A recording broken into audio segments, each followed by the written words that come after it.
여러분 안녕하십니까? 우수근입니다. 네, 오늘은요, 복장이 좀, 그나마 좀 깔끔하죠?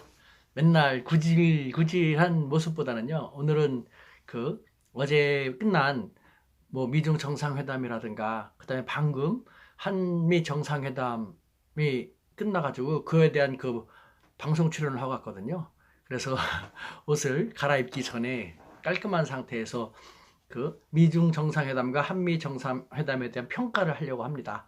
먼저 여러분, 제가 우스트라다무스로서 미중 정상회담 어떻게 될 것인지 예측을 했지 않습니까? 여러분 어떻습니까? 제가 좀 맞췄죠? 맞췄지 않습니까? 또 그러니까 또 뭐 미아래 가고 거저 깔고 사람들에게 운명을 봐주는 그것이 더 적합하겠다는 얘기를 또 듣게 됐는데요. 그 그렇지 않습니까?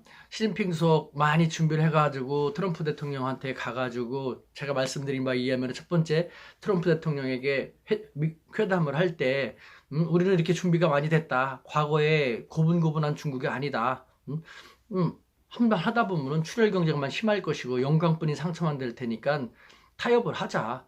지금 미국 너희가 경제적으로 힘들어지고 있고 우리는 더 힘들지만 너희도 힘들고 힘들어지고 있고 트럼프 대통령이 가장 원하는 게 무엇인지 우리는 잘 알고 있다. 그러니까 우리는 당당히 준비되어 맞설 준비가 되어 있지만 그래도 트럼프 대통령에게 더 많이 양보하고 타협할 용의가 있으니까 한번 서로에게 좋은 싸우지 않는 방법을 생각하자 하는 것이 가장 중요한 목적이라고 했지 않습니까? 그리고 그 트럼프 대통령에게 압박을 가하기 위한 수단으로서 국제사회에서의 우군을 가장 많이 확보하기 위해서 노력할 거라고 했죠. 실제로 오사카에서 참가한 정상들 중에서 다른 나라의 정상이라든가 국제기구의 수장을 가장 많이 만난 그 정상이 중국의 시진핑 주석인 것이죠. 적어도 13개 국가의 정상들과 만났고 또 국제기구 수장들도 많이 만났거든요.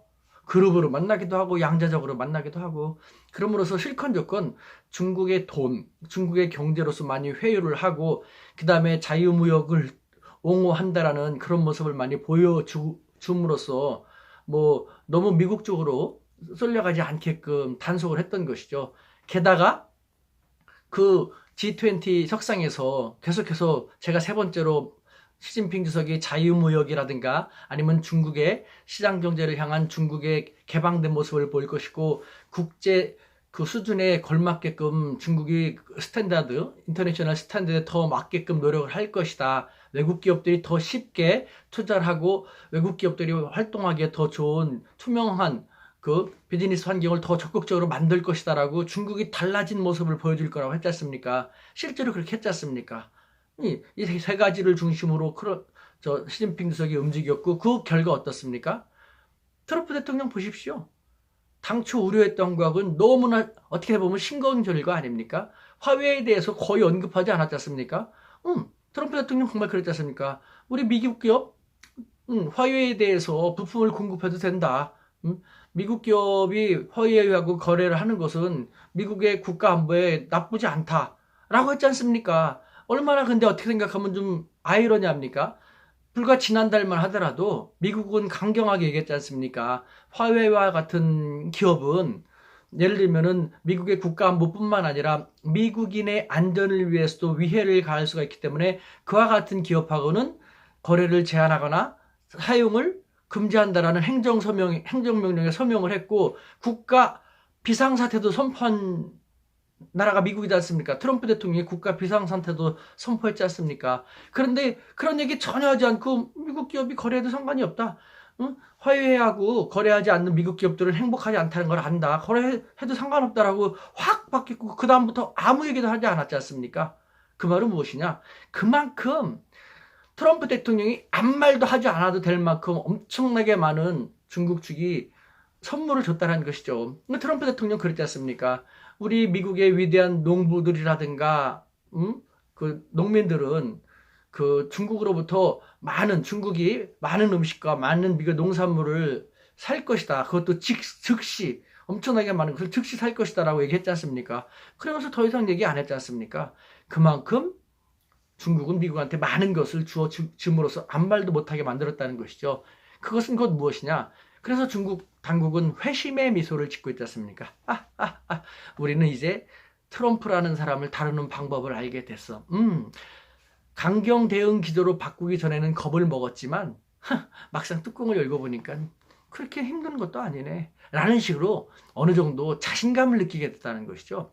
그렇기 때문에 요번에 휴전을 선언을 하고 협상 재개를 하게 됐습니다만, 제가 생각할 때는요, 중국이 이 무역전쟁 초기하고 지금하고 엄청나게 많이 달라졌어요. 계속 얘기하는 것처럼 자신감을 되게 많이 느꼈고, 또 요번에 이 오사카 회의를 거쳐가지고 회심의 미소, 앞으로 이렇게 해나가면은 우리 중국이 너무 겁먹을 필요는 없어라는 그런 자신감을 엄청나게 많이 가지게 됐다라는 걸 느끼게 됐다는 것이죠. 중국, 제가 지난번에 유튜브에서 말씀드렸습니다만 5,000년의 역사를, 정말 얼마나 많은 권모술수를 많이 알겠습니까? 여러분 초안지 보십시오. 항우하고 유방, 항우하고 유방은 비할 데도 없어. 항우는 정말 귀족 가문에다 모든 걸 다 갖췄지 않습니까? 유방은 아무것도 없는 가장, 중국 역대 황제 중에서 가장 천한 출신 중에 한 사람이 유방이죠. 그런데 대역전극을 이뤄냈지 않습니까?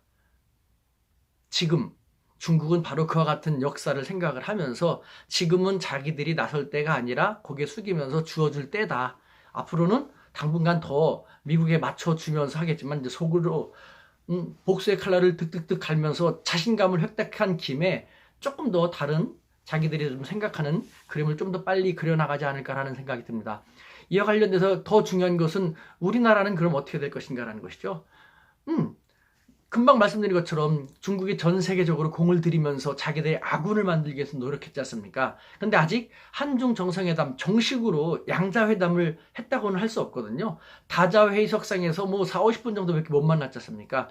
조만간 시진핑 주석이 방한을 할 겁니다. 그래서 중견강국 대한민국에 더 공을 들이는 모습을 많이 보일 것이고, 한국이 원하는 경제협력, 마침 중국도 경제협력을 필요로 하지 않습니까?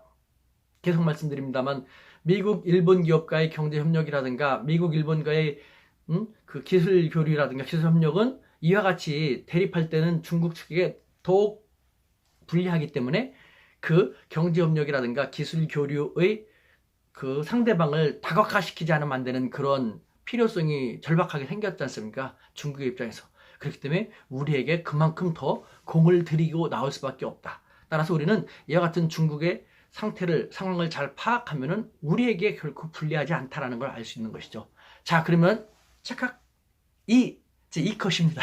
이 컷은 방금 전에 막 끝난 그 한미 정상회담에 대한 평가입니다. 사실 트럼프 대통령이 지금 이 시점에서 굳이 우리나라에 한미 양국 간에 어떤 특별한 현안이 있는 것도 아니고 올 필요는 없었습니다. 그런데 이렇게 오는 것은 아무래도 뭐 그 비핵화 협상, 북미 회담과 관련된 거라든가 북한의 비핵화 협상과 관련된 것인데요. 글쎄요, 제가 총평을 한다면요. 문재인 대통령과 트럼프 대통령이 공동 기자회견에서 문재인 대통령의 모두 발언을 보면 잘 알 수 있을 거라는 생각이 듭니다. 일단 이번 방문은 트럼프 대통령의 이번 방안은 우리에게는 별로 제가 생각할 때는 달갑지 않았고요. 그 결과도 우리가 얻었던 것보다는 우리의 부담, 플러스 부담 마이너스가 훨씬 더 많았다라는 그런 생각이 듭니다. 그걸 간단하게 말씀드리면요. 문 전 대통령의 모두 발언에서 첫 번째 그런 말 했습니다. 그 북핵 문제와 관련돼서 싱가포르 합의를 다시 한번 양국 정상이 잘 이행해 나가기로 합의했다라고 하는데, 이것은 우리에게는 긍정적인 측면인 것이죠. 싱가포르 합의의 주된 내용은요, 그 핵의 동시적 병행적인 실시라는 것이거든요. 즉 여태까지 미국은 일괄 타결을 원했지만 북한은 동시적이고 단계적 병행적인 방법을 원했지 않습니까? 근데 미국이 북한의 요구를 많이 들어줬다, 미국이 좀 양보했다라는 측면, 또 우리가 원했던 그런 것이 이제 어느 정도 좀 들어줬다라는 그런 것이고요. 이것은 우리가 뭐 얻었다고 할 수 있고, 그 다음에 저는 대통령의 모두 발언에서 4가지가 머릿속에 딱 남는데 나머지 3개는 우리한테는 글쎄 별로 저는 달갑지 않은 거라는 생각이 들거든요. 그 첫 번째, 즉 두 번째가 뭐냐면은 이런 말을 했습니다. 한미 동맹을 지역적인 차원과 글로벌 차원에서 더욱 공고하게 발전시켜 나가겠다고 했거든요. 그런데 지금 이 시점에서 미국이 우리 대한민국과 한미동맹을 굳이 언급할 필요가 뭐가 있습니까? 한미동맹을 지역적 차원, 그것도 글로벌 차원에서 더욱 공고히 발전시켜 나가겠다고 할 이유가 무엇이 있습니까? 제가 생각할 때는 미국이 필요한 중국과의 견제전선을 강화하기 위해서 한국을 더 자기 쪽으로 끌어들이겠다. 한국에 대해서 더 많은 요구를 하겠다라는 것이거든요. 특히 글로벌 차원도 그렇지 않습니까? 글로벌 차원과 관련돼서 요번에 또 세 번째 이런 합의를 했거든요. 그 이란 등과 중동 정세의 안정을 위해서도 협력하기로 합의했다고 했거든요. 우리나라의 입장, 대한민국 입장에서 중동은 사실상 멀리 있는 나라이기 때문에 국익과 큰 관계는, 직접적인 관계는 별로 없지 않습니까? 그럼에도 불구하고 두 정상이 이 문제에 대해서 합의했다. 중동 정세의 안정을 위해서 더 협력하기로 했다는 것은 이란 문제인 것이죠. 미국이 이란 문제를 집어넣은 것이죠. 중동에서 가장 지금 현안이 되고 있는 것은 미국과 이란의 대립인 것이고, 또 이란은 중국에 있어서 상당히 중요하거든요. 중국이 이란으로부터 원유 수입을 엄청나게 많이 하고 있고, 중국의 국가정책인 1대1로에 있어서 이란이 중동 지역에서 핵심이거든요. 그렇기 때문에 지금 중국에게 이란은 단순한 이란이 아니라 한반도 지역에서는 북한이 가장 중요한 카드인 것처럼 중동 지역에서는 이란은 중국에 있어서 미국에 대항하기 위한 가장 중요한 카드거든요. 그런데 바로 그런 가장 중요한 카드인 이란이 있는 중동 지역에서 한미 양국은 동맹을 글로벌 차원에서 더욱 강화해 나가기로 했다는 것은 앞으로 이란 문제에 있어서도 대한민국 너희는 우리 미국의 입장을 들고 우리 미국을 따라야 돼! 라는 압박을 준 셈인 것이죠. 그리고 네 번째로는 이번에 경제적으로 재벌 총수들을 많이 만나서 얘기했지 않습니까? 그러면서 경제적으로도 양국 경제는 앞으로 균형과 호혜적인 발전을 지향해 나가기로 합의했다고 하는데, 그럼 지금은 균형 발전과 호혜적인 발전이 아니라는 얘기인 거네요. 그런데 지금 한미 양국의 경제 관계에 있어서 또 어떤 문제를 제기하고 하는 것은 한국 측이 아니라 미국 측이지 않습니까? 미국은 앞으로도 경제 분야에 있어서 한국에 대해서 더 많은 것을 요구하겠다라는, 결국 이 네 가지만 보더라도 첫 번째 북한의 싱가포르 합의, 북한이 요청했던 거 그거를 좀 수용을 해주기로 했다는 것 외에 나머진 다 우리에게는 엄청난 부담으로 와닿는 그런 한미 정상회담이었던 것이죠. 굳이 뭐 더 좋았다 하는 것은 상징적으로 김정은 위원장과 판문점에서 남북 정상과 트럼프 대통령이 셋이서 만나가지고 지구상에서 유일하게 가장 위험하게 남아있는 그 이념의 상징, 분단 지역에서 우리는 앞으로 이 정전체제를 평화체제로 바꿔나가기 노력할 것이다라는 그런 역사적인 상징적인 선언을 하는 그런 모습, 그것이 우리한테는 뭐 가장 크게 얻게 된 것이다라는 그런 정도일 뿐이지, 사실은 한미 정상회담이고 하나만 볼 때는 이런 것이 더 많은 그런 일타기보다는 부담을 더 많이 갖게 된, 하지만 저는 이렇게 생각하고 싶습니다. 어차피 피해갈 수 없는 길이라면, 어차피 부딪히지 않으면 안 되는 그런 과정이었다면 사실 그럴 거거든요. 한미관에서. 그렇다면 빨리 그 상황을 맞닥뜨려 쳐가지고 지금부터라도 더욱 철저하게 용의주도하게 대책을 세워나가는 그런 계기로 삼는 것이 슬기로운 것이 아닌가라는 그런 생각이 듭니다. 네, 이상 마치겠습니다. 짜잔, 사요나라.